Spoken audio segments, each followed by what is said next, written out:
Selling your car to Carvana is as easy as... As easy as pie? Sure. All you have to do is enter your license plate or VIN. As easy as a stroll in the park. Okay, then just answer a few questions and you'll get a real offer in seconds. As easy as singing. Why not? Schedule a pickup or drop-off and Carvana will pay you that amount right on the spot. As easy as playing guitar. Actually, I find that kind of difficult. But selling your car to Carvana is as easy as... Can be. Visit Carvana.com or download the app to get an instant offer today. From Hollywood, it's time now for Edmund O'Brien as... Johnny Dollar. My name is Edward Hawley. I represent the East Coast Underwriters Association of America. Yes? It has been brought to my attention that you are a special investigator, available on a contract basis. That's right. But as a matter of fact, we carry a policy on a Sidney Rykoff, a pugilist, I believe. We have received notification of a very unusual nature. Uh-huh. Why don't you get it off your chest, Mr. Hawley? Off my chest? Oh, yes, of course, Mr. Dollar. We have just received a ransom note. Mr. Rykoff has been kidnapped.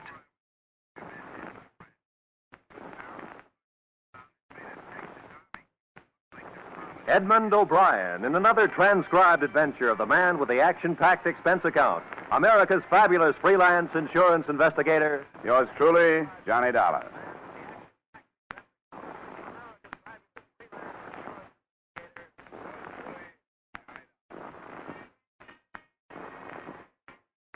Expense account submitted by Special Investigator Johnny Dollar to East Coast Underwriters Association, Hartford, Connecticut. Attention, Edward Hawley. The following is an accounting of my expenditures during investigation of the Sidney Rykoff matter. Expense account item 1, $1.50 cab fare to your office. Now, I'm not in the habit of beating about the bush, Mr. Dollar, but the situation from which we must extricate ourselves is, well, delicate enough to warrant your extreme caution. Sidney Rykoff will be dead in 7 hours. You want to pay off the ransom note, is that it? Now, you understand that this requires the utmost secrecy, because few people realize the necessity of insurance companies, such as ours, being forced to negotiate with unscrupulous persons. Here's the note. It was mailed yesterday in Kansas City. Have the police seen this? Certainly not. I'm afraid you don't understand at all, Mr. Dollar. Now, you see... Yeah, I see.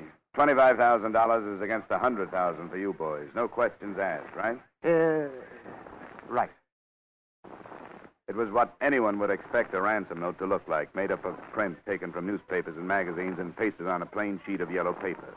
It read, "We have Sidney Rykoff. If you want him alive, bring $25,000 to the Anthony Millstone Mausoleum, Johnston Park Cemetery, Kansas City, Missouri, at exactly midnight, May 13. If you call the police, forget the money, Rykoff will be dead."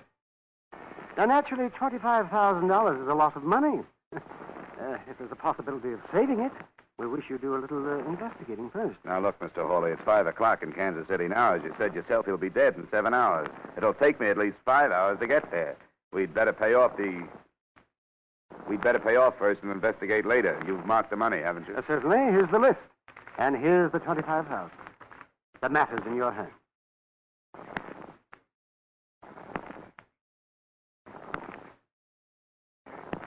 Expense account item 2, $453 in advance for charter plane. As we hit the Ohio River, the sky started to blacken ahead of us. Looks pretty rough out west. What's weather say? Nothing later than St. Louis. Storm front to 16,000. I think we ought to set down. We can't. If I'm not in Kansas City by midnight, somebody will be dead. You a doctor? Yeah, in a way. But this is one sickness that can only be cured with money. Look, mister, I'm going to lay it on the line. I'm no hero. I got a wife and a couple of kids back east. My contract says I'll get you to KC if I can. But that front ahead there isn't kid stuff. It'll bounce this kite around like a balloon. Well, I can't tell you to do it. It's up to you. But if we set down now, we'll find a dead man in the morning. Okay, mister. I'll do the best I can. Fasten up. This plane is too underpowered to climb above it. We'll try to go right through. Hope the wings stay on.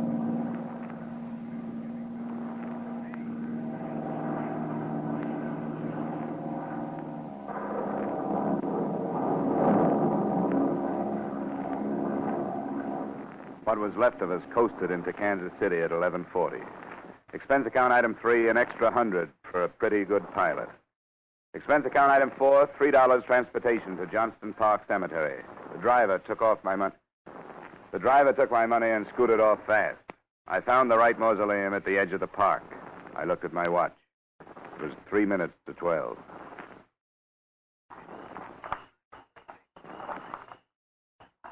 The park's closed, mister. Yeah, I know. I'm supposed to meet somebody here. What for? It's a financial matter.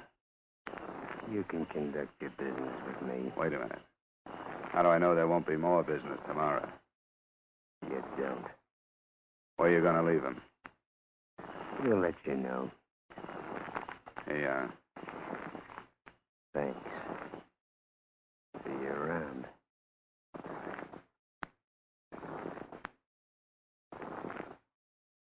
There's never a guarantee in a kidnapping case. You hope the guy will be alive, but you don't just sit around waiting for him to show up. I checked into a hotel, had half a night of sleep, and the next morning I strolled around the listed place of occupation of victim, Sidney Rykoff, the Southeastern Athletic Club. This high-sounding name covered for a bunch of cheap pugs and cheaper boxing equipment. Sidney's manager made his shabby office livable by spraying the corners with Sweet Air household deodorant and keeping the door closed. Close the door. What's the matter with you? Crazy or something? You want that smell coming in here? You know what trouble I go to keeping that smell out of here? Sorry. People come in here, what do they care? It's not their office. They wouldn't do it at home. What do you want? I have information that you're Sidney Rykoff's manager. Is that right? Yeah, you know where he is? That bum. Matched him against Malone next week, and he's off on another binge. You want him, you can have him. There are 1,000 fighters I could have. 2 years ago, I should have torn his contract to pieces, but I fell in love with his right cross. Did you ever see his right cross? No. Stand up here. That won't hurt you. Put your hands up. Now, higher. That's right. Now, look. It's the 5th round. I've been throwing body blows at you, see? Let me loosen my tie. Forget it. Are you listening to me? Yeah, go ahead, go ahead. Now, look. Your defense is dropped, see? I telegraph a left. A left what? Cross! Oh, cross, yeah. Then, bam! Hey. Well, with me, it never works. That's how Rykoff won the Golden Gloves. 47. Say, how do you know he's off in a binge? He mixes it with milk. You ever hear anything so disgusting? Bourbon and milk. Thinks he's still in training that way. When was the last time you saw him? Friday afternoon. He was working out. It looked great. But when he comes back, he's got no manager. What kind of shape can he be in for Malone? I'll have to bail him out. I know it. If I don't, who will? Not his wife, that's for sure. Yeah, I was going to ask you about his wife. Let me tell you something about that woman. In one way, she's the greatest gal on the face of the earth. And on the other hand, she can be a demon. Let me tell you something what she did. Yeah? You know that big boy from Chicago who come up through with a middleweight? What was his name? That Snyder, Ryder, Kreider, or something like that. Anyhow, she told Sidney if he didn't beat this guy, she wouldn't let him in the house. Well, Sidney gave the greatest fight it was possible for him to give. But he got it in the 8th. He was a mess, mister, a mess. You know they had to sleep in the hall? You wanted a winner? He never lost again. I'd rather have her under contract than him any day. He don't fight for money. He don't even fight to be great. He fights to keep her from leaving him. Hey, who are you, anyhow? I'm from Hartford. What, with Milosky? No, not Milosky. Was it with Milosky? Did you have a stable of welterweights? No, I'm thinking of that. What am I thinking of that? Thanks for the information, Mr. Medill. I think it stopped raining. Wait a minute. Who are you? Insurance. Oh. Well, for the love of Charlie, close that door!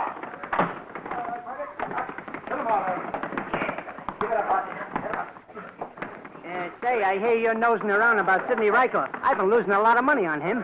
What makes you think I want to know anything about him? Quit it, will you? I listen to doors.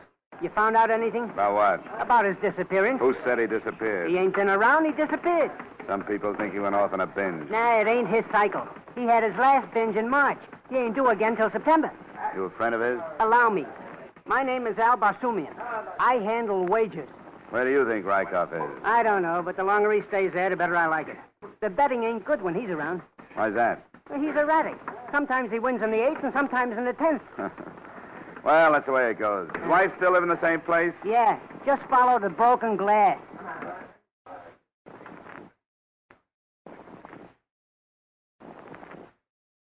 I didn't get on the trail of the busted gin bottles until about 11 that night. I knocked at her door and she yelled, "Come in," from the kitchen. She was sitting at the table in a soup-stained kimono, peeling the polish off her fingernails. Sit down. Or just throw them stockings on the floor. You drink? Not right now, thanks. I'm an insurance investigator, Hartford, Connecticut. When did you see your husband last? Oh, Sidney? He comes home when he feels like it. Why? Something happened to him? I think you ought to know, Mrs. Rykoff. Your husband has been kidnapped. The company I'm working for received a ransom note. I paid somebody $25,000 last night to get him back. $25,000?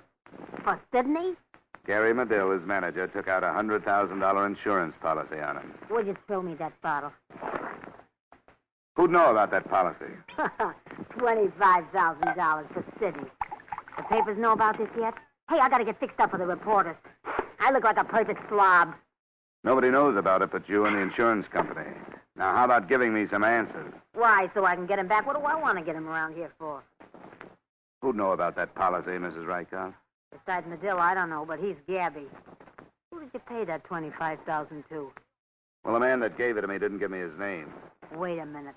If that bum walked out on me, if he picked up 25 grand by kidnapping himself, well, he can stay out. He's not getting back in. What did he look like, who you paid it to? It was dark. Couldn't see much but his size. About up to here. Oh, then it wasn't Sidney. He's a light heavy, 5'11". Could have been a friend. Any idea who? No, and if I had, I'd tell you. Ah, he can't get away with this. What makes you think he'd try? Because he got no guts anymore. Wants to quit fighting. When he does that, he quits having me. And he knows it. I'm not the type for any milksop. Hey, you sure you don't want a drink? No, thanks. Why not? Well, Mrs. Rykoff. Who's that? It's me, honey. Who's he? That your husband? No, it's another stumblebum, Mickey Snell. Hey, who's this guy? Never mind who's this.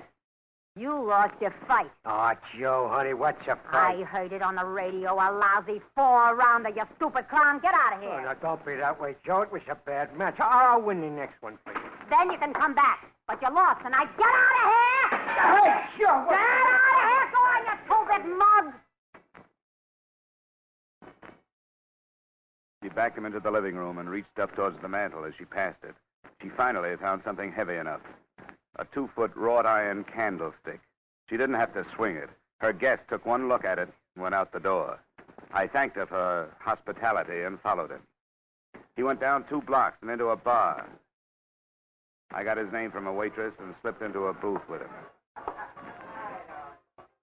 What was you doing there, buddy? Business, Mickey. I was asking her about her husband. Yeah? What for? What difference does it make? He's missing and I want to know where he is. I don't believe it. You're part of why she kicked me out, and I don't like it, see?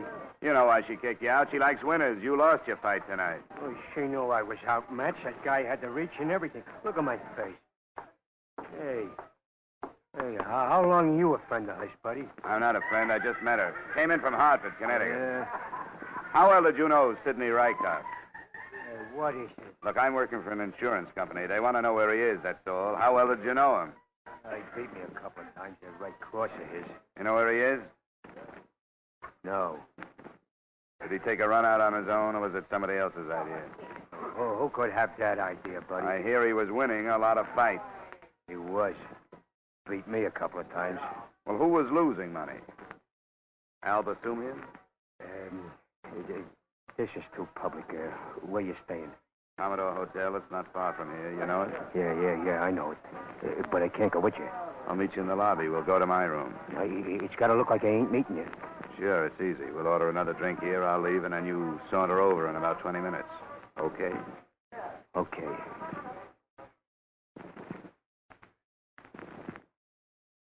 I pulled only one double cross on Mickey Snell. Instead of waiting in the hotel lobby for him, I waited outside the bar.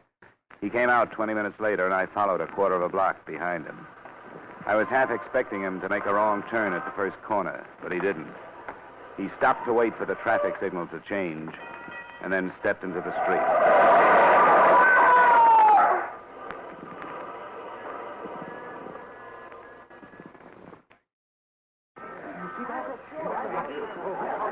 And you say you saw it happen, Mr. Dollar? That's right, Lieutenant. I saw it happen. It was deliberate hit and run.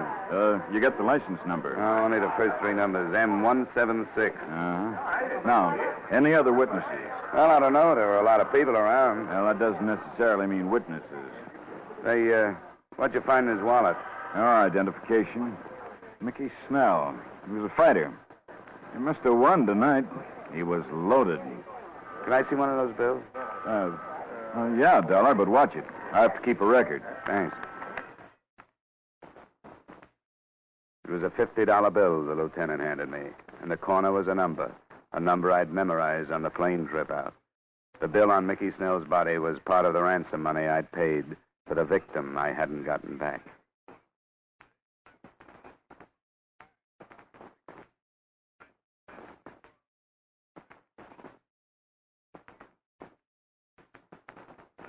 We will return to the second act of yours truly, Johnny Dollar, in just a moment. Circle Wednesday night. That's the night George Burns and Gracie Allen drop by to visit with you over most of your CBS stations. Each Wednesday, Burns and Allen bring you 30 minutes of rich laughs and hilarious characters. Remember, Burns and Allen this Wednesday night. Now, with our star, Edmund O'Brien, we return to the second act of yours truly, Johnny Dollar.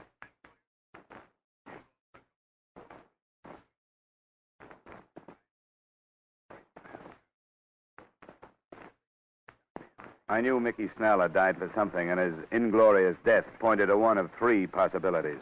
First, Al Basumian's gambling ventures. Second, Gary Medill's insurance on Sidney Rykoff. And number three, the old kidnap yourself and collect the ransom type crime, with Mr. Rykoff himself as the suspect. To me, the latter loomed as the most probable. I told the police as little as I could, still operating on the assumption that Sidney would be dead if I spilled what I knew. At 2:00 a.m., I went back to my hotel for another half-night's sleep. The next morning, I made up my mind to visit Mrs. Rykoff again. It was such a nice day, I walked. As long as Sidney was missing, there was nothing to do but ask questions until something seemed to make sense. Because everybody had an angle. Basumian might have been paid off, Gary Medill might have been paid off, and Mrs. Rykoff might have been paid off. I took the whole thing up with Mrs. Rykoff as she stood in front of a cracked full-length mirror, trying half-heartedly to comb the knots out of her hair. You come in here with your, lousy accusations. I'm not accusing anybody, Mrs. Rykoff. I'm trying to get at the truth. Now, somebody has your husband, right? Hand me that brush. And somebody has the $25,000, right? How should I know? Look, I don't have any interest in Sidney Rykoff. I don't care if he's alive or dead. I don't care about your $25,000. All I know is I'm sick of hearing about Sidney Rykoff, Sidney Rykoff, Sidney Rykoff. I had a good mind to go out and change my name. You two must have had a fine romance. Oh, he was okay for a while. He was winning steady. I can't stand to go with a guy that can't win. And when he lost... He slept in the hall. Exactly. A man has to fight for me. I ain't just sitting here waiting for losers. And Sidney was winning, wasn't he? Winning? Winning what? With that Medill as his manager, what could he win? What kind of a contract did Sidney have with Medill? Medill got everything, including Sidney's third molars. So what was I supposed to do? Look at this place. Sofa needs covers. Boy, could I use some clothes. Tatters. Look here. Seams busting out all over. I like Sidney to win, but I like him to win something big. Maybe you can if you bet on him. Take Basumian, for instance. Never gamble. It's against my whole way of life. And then there's the possibility that you got in debt and knowing about Medill's $100,000 policy on Sidney, talked Sidney into kidnapping himself and writing to the insurance company for ransom. That's a dirty crack. But a pretty fast way to get out of debt. I've been scouting around. You owe a lot of people. I'd put the figure up to around $10,000. For a girl who lives like you do, that's a big sum. You make me mad. Get out of here. Bet you didn't think it would be like this when you first met Sidney, huh? Golden Gloves winner, handsome boy, trips around the country. I'll bet Get you... out! Now put down that candlestick. I'll get it. You finish your hair. I'll get it. You stay where you are. Oh, copper, huh? Yeah, what is it, Sergeant? Mrs. Rykoff live here? Hi, Mrs. Rykoff. What is it? Well, I'm afraid I've got bad news for you, Mrs. Rykoff. Your husband, Sidney. What happened? They found him on the highway just outside of town. He's dead. I studied Mrs. Rykoff. Her face showed only what could have been contempt and maybe a little relief. The officer made an embarrassed exit, and I closed the door. Mrs. Rykoff walked to the window, and I followed her. We didn't say anything for a long while, and then she turned to me. What do you expect me to do?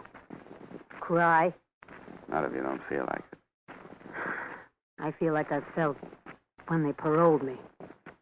I didn't know you did time. Twice. For what? Burglary and a couple other things.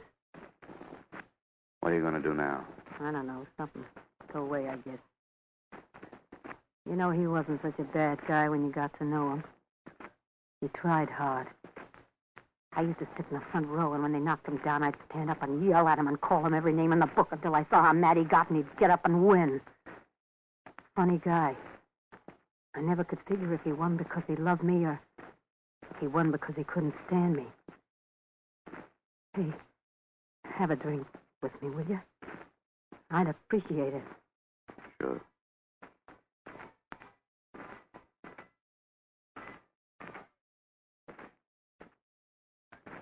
Expense account item 5, $250 transportation. After toasting the remains of Sidney Rykoff in gin, I went down to the morgue and took a look at what was left of the Golden Gloves champ. His head had been bashed in with what the attendant described as a heavy instrument. The heavy instrument hadn't been found. They covered him up, and I went back to the hotel. It was still possible that Sidney had abducted himself, collected the money, then been killed for it by whoever he hired for the job. But then everything was possible. The more things happened, the more things were left in the dark. My head was spinning with Rykoffs and Medills and Basumians, and the taste of that raw gin wouldn't go away. I slept through the day, got up and ate dinner, and went to sleep again. It was a good thing I did, because the next morning, the phone rang early. Hello. Mr. Dollar, Yeah? this is Al. Al, give me a sec. Oh, yeah, Al. Yeah, Basumian. You better get down here to my place. Yeah, why? Don't be ridiculous. I can't tell you over the phone. 1050 Clay Street in 10 minutes, huh? Yeah, as soon as possible. Well, hurry. Yeah.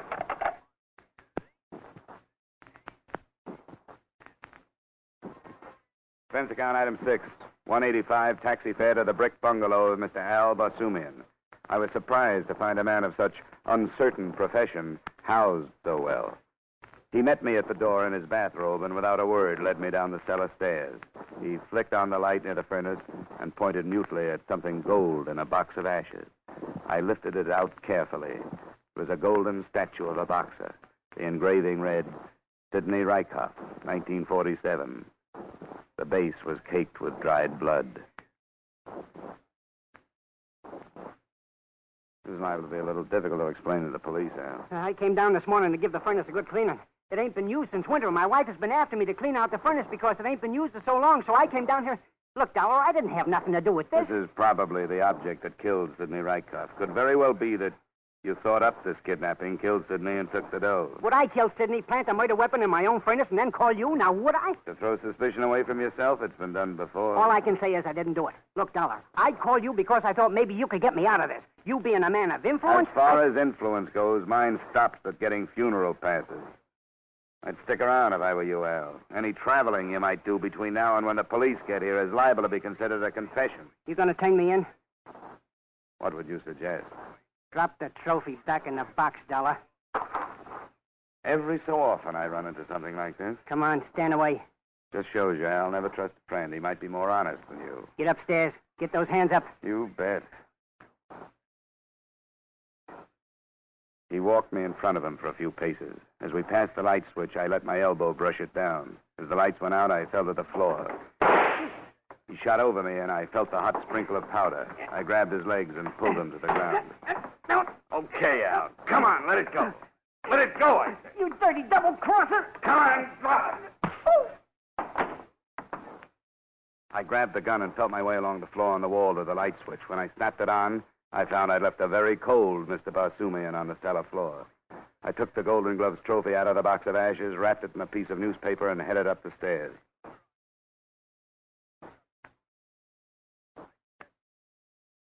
Expense account item 7, $2. Taxi fare again. To the police station? No. I was a fool, but no. I had a big hunch that the man I'd left in his own basement was not the killer or kidnapper of Sidney Rykoff. What I should have done is told the police my theories and hopped a plane for home. But there was $25,000 the company had paid in ransom money, plus $100,000 for the death of Sidney Rykoff, which they were going to have to pay. And if things stacked up the way I had it figured, maybe I could save him on both accounts. No, I didn't go to the police. I went to the drab apartment of Mrs. Sidney Rykoff. I was about to knock when I heard a pair of familiar voices inside. Shouldn't have come here, Gary. Well, I had to. Now that they found it, we can get out of here. You think so? No, I don't think right today. We can get out. Sydney, will you? I got a scratch. Careful. As he opened the door, I ducked around a corner of the hallway and flattened myself against the wall. Once he looked back. I saw him squinting into the shadows, and I wasn't sure whether he saw me or not. I waited till he was a good way down the street before I went to the drugstore and phoned for the law. I told the lieutenant in charge to give me 5 minutes alone with Mrs. Rykoff, and then to take her away. He agreed, not knowing what was up. I went back up to Mrs. Rykoff's apartment. In the hallway, I quietly unwrapped the Golden Gloves trophy and stuffed the newspaper into my pocket. The door was open, just a crack. I opened it wider. There was no one in the living room. I squeezed inside and shut the door with care. I heard her pulling up window shades in the bedroom. I went over to the mantel. There was a round, clean spot in the center, and the trophy fitted right into it. Then I went over to the couch and sat down. I felt the comforting bulge of the Sumian's gun in my pocket, and I lit a cigarette. She must have smelled the smoke. How did you get in here? You left the door open. You got a lot of nerve. You know, something's different about this room. You know that? You know, I can't put my finger on it, but there's something added. Maybe it's you. No, I mean in the way of furnishings. Hey, are those the same drapes you had in here before? Look, let's skip the interior decorator routine. No, please, it bothers me. Let's see, the sofa was over here, remember that? Chair was over there. Maybe it's something on a mantelpiece. What? Yeah, it's that thing. Hey! Where did that come from? I don't know, but it sure is pretty. Oh, I guess that's what Sydney won in the Golden Gloves, huh? Let's see that. No, stay away from there. Well, what's the fuss? It's just a trophy. You're pretty smart, aren't you? Oh, it isn't going to do you any good. You better put that trophy back where it belongs, Mrs. Rykoff. You don't want to cave in my skull like you did your husband. Nobody's stopping us. Nobody. You must swing a pretty mean trophy, Mrs. Rykoff, but not today. Let go of me! Come on, give me that. No! That's better. You better stand over there near the door. Go on. This thing's loaded. Get him, Gary! Gary! Gary! Thanks, Lieutenant. Hi, Dollar. Well, better late than never, huh?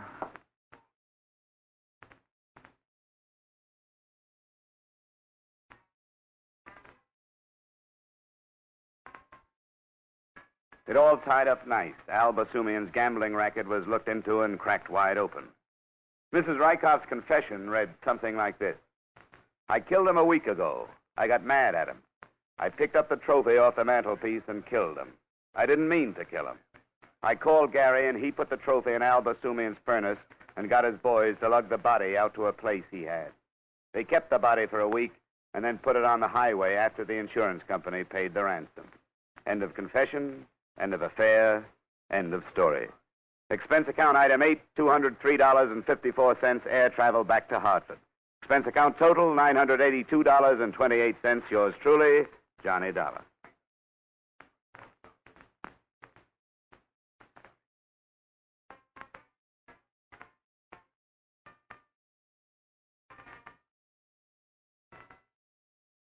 Yours truly, Johnny Dollar, stars Edmund O'Brien in the title role and is written by Gil Dowd and David Ellis, with music composed and conducted by Leith Stevens.